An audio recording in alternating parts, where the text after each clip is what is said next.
Alhamdulillah, kita sudah sampai ke tahap akhir dalam rangka penyelesaian diskusi dan juga bahasan topik hari ini. Beberapa hal yang penting ditambahkan terkait dengan public speaking. Yang pertama, untuk menjadi public speaker yang bagaimana kita menghargai publik kita juga dan kita disukai oleh publik, maka tentunya yang pertama kita diharapkan ini memiliki kredibilitas. Artinya kita memang benar-benar memiliki sikap teladan ataupun kepercayaan buat mereka. Misalnya saja kita diundang di salah satu masjid ataupun di salah satu RT, apakah kita misalnya mengenal dari kebudayaan di sana, dari segi kedisiplinan atau mungkin tata bahasa. Kalau dari segi disiplin mereka memprioritaskan, maka sebaiknya kita menyesuaikan untuk tepat waktu. Nah, idealnya memang ke semua tempat ya. Dan tentunya kita berharap jangan sampai mereka menunggu kita terlalu lama. Kemudian tentunya kalau seandainya terlalu lama, maka khawatirnya kredibilitas itu juga menurun ya. Kemudian untuk kondisi publik ini kita juga berharap dari segi kepercayaan, integritas ini sesuai dari apa yang kita katakan dengan apa yang kita lakukan. Artinya misalnya dari segi sikap kita ya, kita mengajari artinya gini, ketika kita di sekolah ataupun dengan parenting ke guru, bagaimana penting ramah terhadap anak, maka kita penting memberikan teladan bagaimana kita juga ramah dan tersenyum kepada para guru tersebut. Tidak kita orangnya ketus atau mungkin cuek, artinya tidak terlalu dingin. Kita nampak kita ramah juga kepada anak.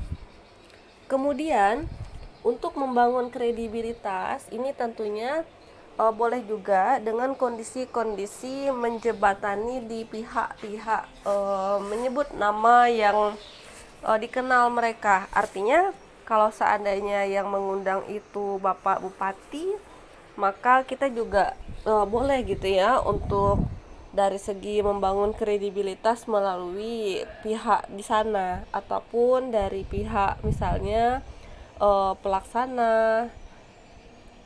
Kemudian untuk fokus ke diri kita juga memang penting tidak terlalu mengekspektasikan. Misalnya kita pengen kita seperti Mario Teguh atau seperti Mary Riana. Nah, itu bagus untuk kita terus memotivasi diri dan memperlihatkan, artinya kita ini fashionnya lebih cocok kemana sebagai seorang pembicara. Tapi tentu masing-masing kita itu memiliki perbedaan, keunikan. Jadi tetaplah kita percaya diri dengan diri kita sendiri. Artinya kita tidak menjadi seperti orang lain, apa adanya kita, dan dalam proses pun kita sebaiknya tentunya memang tidak terlalu berpura. Artinya gini, untuk kita tidak menjadi diri kita secara tidak langsung kita seperti berpura ya. Kepura-puraan itu tentu membuat kita tidak nyaman dan tentunya tidak benar-benar original. Apakah mungkin model ceramah atau mungkin sikap, ada sesuatu yang kita menyamakan benar gitu tanpa kita benar-benar menjadi diri kita sendiri. Nah, tapi tentu untuk meniru orang-orang hebat itu sangat bagus, namun tetap kita tekankan pada sisi keoriginalan kita juga. Kemudian untuk topik, nah kita lihat misalnya topiknya ini sekarang lagi dibutuhkan mereka lebih kemana. Kemudian juga topiknya ini terkini enggak, artinya apa yang menjadi keresahan sekarang, atau mungkin topiknya ini sesuai tidak dengan misalnya kalau di bagian formal dan tingkat jenjang pendidikannya tinggi, mungkin topik atau bahasanya lebih berbeda dibandingkan dengan daerah yang notaben tempat kita diundang itu pendidikan orang orang publik ya, itu setara SMA. Nah, SMA ataupun SD sampai SMA ya. Nah, ini penting kita analisa bagaimana kita menganalisis publik, itu juga bagian kita menghargai mereka. Jangan sampai penyampaian kita tidak benar-benar 100% artinya dipahami oleh mereka. Kemudian, ketika ada orang bertanya dengan kita, sebaiknya jangan sampai kita misalnya memanggilnya dengan bahasa yang tidak tepat. Artinya apakah bahasanya itu membuat dia malu atau panggilannya itu tidak sesuai. Maka kita kita boleh nanya dengan publik yang bertanya itu siapa namanya, dan kita appreciate. Nah, maka jangan sampai kita sembarangan menyebut nama publik kita. Nah, demikian saudara, ini terkait dengan untuk menghargai ya. Kemudian, apa tujuan etika public speaking? Nah, ini sangat penting ya. Kenapa public speaking ini tujuannya ada etika? Agar yang pertama, kita menyampaikannya ini secara tepat, kemudian penyampaian kita juga dapat diterima dengan baik oleh orang lain. Karena sama dalam hal dakwah, yang penting diperhatikan adalah bukan tentang apa yang kita sampaikan, tapi bagaimana cara kita menyampaikan. Karena kalau kita menyampaikannya benar, tapi caranya tidak tepat, maka ini juga beresiko kita tidak benar-benar diterima oleh publik. Dan kalau kita dalam hal mengajak kepada hal baik atau dalam hal berdakwah, maka ini akan sulit ya bagi mereka karena cara kita sudah tidak bagus. Misalnya karena mentang-mentang misalnya nih yang pembicaranya berpendidikan, apalagi yang publiknya itu tidak begitu ini ya berpendidikan, tapi mereka secara pengalaman banyak, secara usia mereka lebih tua, dan banyak yang sudah berkeluarga, senior-senior. Nah, namun karena kita memandang hanya dari segi gelar, akhirnya ada pembicara misalnya sepele atau tidak meminta izin ketika melakukan sesuatu atau mengambil barang-barang. Nah, tentu ini mereka sangat malahnya takut ilfil gitu ya. Jadi ini orang tamu kenapa kok pada ini gitu ya, pada semena-mena, kesan seakan-akan itu rumahnya gitu. Nah, dimanapun kita berada, memang idealnya kita harus memiliki etika yang baik. Apalagi kalau kita diundang oleh orang lain. Kemudian untuk etika ini memang bagaimana menjaga kredibilitas profesi juga. Misalnya saja salah seorang di berita profesi misalnya seorang misalnya penyuluh. Nah, tapi kalau seandainya ada nama kita salah seorang ini membawa nama buruk, maka bukan hanya namanya saja, tapi juga profesinya bisa tercederai ya, apakah itu sejenis penyuluh atau mungkin penceramah, nah dan lainnya, apalagi sampai masuk berita kriminal dan lainnya. Tentu ini sangat menyedihkan, tapi insya Allah sampai saat ini mudah-mudahan ini sangat hampir tidak ada terjadi yang mungkin kita terlihat seperti profesi guru atau profesi-profesi pekerja lainnya yang terkadang ada hilap. Apakah mungkin bagaimana dalam konteks pelayanan ke orang tua ataupun anak, tapi tentunya dalam konteks public speaking ini sangat penting ya etika.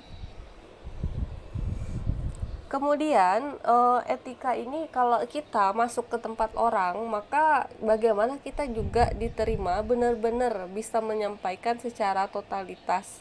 Kemudian kalau kita bagus dalam hal beretika, itu juga dapat menjalin silaturahmi lebih lebih enak, kemudian mereka lebih welcome. Bahkan barangkali misalnya nih Ramadan ini mereka Ramadan tahun lalu mereka mengundang, tahun ini mereka malah mungkin jauh-jauh hari mengundang lagi. Nah, artinya apa? Selain kita membawakan dengan baik dan dengan gurih ya, dalam artian membuat mereka senang dengan penyampaian kita, kita memiliki etika yang baik di sana. Kemudian untuk verbal dan non-verbal, ini tentunya jelas ya. Kalau verbal ini memang bahasa yang tertulis, bahasa yang memang sudah terjelas sampaikan. Sedangkan non-verbal, bahasa tubuh ya. Ketika kita menjelaskan, apakah kita berkata di atas, tangan kita ke atas, atau mungkin tidak setuju, kepala kita menggeleng, atau seperti mata kita yang tajam atau mungkin kening berkerut, ini bagian dari bahasa tubuh. Nah, jadi body language ini tidak semena-mena hanya sebuah gerakan ya saudara, tapi juga memiliki arti. Oleh karena itu, pembicara yang baik yang mampu menyesuaikan antara body language dengan apa yang mereka sampaikan. Jadi tidak datar saja. Nah, kalau datar saja ini seperti orang pikirannya kemana, penyampaiannya kemana gitu ya. Jadi apakah sadar orang ini gitu. Nah, jadi kalau saudara ngobrol dengan teman tapi ekspresinya ini lurus dan datar saja. Nah, ini benar-benar serius nggak sedang berbicara misalnya. Tentu ini kita penting menyesuaikan, apalagi dalam ranah public speaking. Nah, untuk yang dipelajari agar seorang bisa menyampaikan public speaking, ini tadi sudah banyak disampaikan. Kita mempelajari tentang artikulasi, tentang bahasa tubuh, tentang retorika, kemudian tentang bagaimana melatih diri, cara membuat kalimat, kemudian selain itu memperbanyak kosakata saudara. Apalagi dari kasus-kasus contoh pengalaman kawan-kawan sebelumnya, ada misalnya nih bingung mau ngomong apa gitu ya. Nah, ini penting ditambah dari segi kosakata. Kemudian kosakata ini artinya misalnya kalau saudara sebagai seorang yang memberikan apa misalnya sambutan atau seperti webinar, itu memang penting kosakata. Apakah mengenal tentang bahasa psikologi ataupun bahasa-bahasa ilmiah tentang anak-anak. Nah, ini bagi misalnya webinar parenting dan kosakata lain ya, yang ini sesuai dengan kondisi topik yang kita ingin sampaikan. Oke. Nah, untuk kondisi-kondisi lain ini tentunya terus menjadi pembelajar yang baik ya. Kemudian juga mengenal jenis-jenis di mana kita berada, mengenal publik. Ini juga penting dalam hal mempelajari agar seseorang ini bisa melakukan public speaking dengan baik, termasuk mengenal fashion diri. Nah, kita lebih enaknya kemana? Ke formal kah, semi formal? Begitu saudara, dan teruslah kita semangat berlatih. Nanti kita akan berlatih lebih detail lagi. Demikian saudara, sampai jumpa di pertemuan selanjutnya. Assalamualaikum warahmatullahi wabarakatuh. Alhamdulillah, kita sudah sampai ke tahap akhir dalam rangka penyelesaian diskusi dan juga bahasan topik hari ini. Beberapa hal yang penting ditambahkan terkait dengan public speaking. Yang pertama, untuk menjadi public speaker yang bagaimana kita menghargai publik kita juga dan kita disukai oleh publik, maka tentunya yang pertama kita diharapkan ini memiliki kredibilitas. Artinya kita memang benar-benar memiliki sikap teladan ataupun kepercayaan buat mereka. Misalnya saja kita diundang di salah satu masjid ataupun di salah satu RT, apakah kita misalnya mengenal dari kebudayaan di sana, dari segi kedisiplinan atau mungkin tata bahasa. Kalau dari segi disiplin mereka memprioritaskan, maka sebaiknya kita menyesuaikan untuk tepat waktu. Nah, idealnya memang ke semua tempat ya. Dan tentunya kita berharap jangan sampai mereka menunggu kita terlalu lama. Kemudian tentunya kalau seandainya terlalu lama, maka khawatirnya kredibilitas itu juga menurun ya. Kemudian untuk kondisi publik ini kita juga berharap dari segi kepercayaan, integritas ini sesuai dari apa yang kita katakan dengan apa yang kita lakukan. Artinya misalnya dari segi sikap kita ya, kita mengajari artinya gini, ketika kita di sekolah ataupun dengan parenting ke guru, bagaimana penting ramah terhadap anak, maka kita penting memberikan teladan bagaimana kita juga ramah dan tersenyum kepada para guru tersebut. Tidak kita orangnya ketus atau mungkin cuek, artinya tidak terlalu dingin. Kita nampak kita ramah juga kepada anak. Kemudian untuk membangun kredibilitas ini tentunya boleh juga dengan kondisi-kondisi menjebatani di pihak-pihak menyebut nama yang dikenal mereka. Artinya kalau seandainya yang mengundang itu Bapak Bupati, maka kita juga boleh gitu ya untuk dari segi membangun kredibilitas melalui pihak di sana ataupun dari pihak misalnya pelaksana. Kemudian untuk fokus ke diri kita juga memang penting tidak terlalu mengekspektasikan. Misalnya kita pengen kita seperti Mario Teguh atau seperti Mary Riana. Nah, itu bagus untuk kita terus memotivasi diri dan memperlihatkan, artinya kita ini fashionnya lebih cocok kemana sebagai seorang pembicara. Tapi tentu masing-masing kita itu memiliki perbedaan, keunikan. Jadi tetaplah kita percaya diri dengan diri kita sendiri. Artinya kita tidak menjadi seperti orang lain, apa adanya kita, dan dalam proses pun kita sebaiknya tentunya memang tidak terlalu berpura. Artinya gini, untuk kita tidak menjadi diri kita secara tidak langsung, kita seperti berpura ya.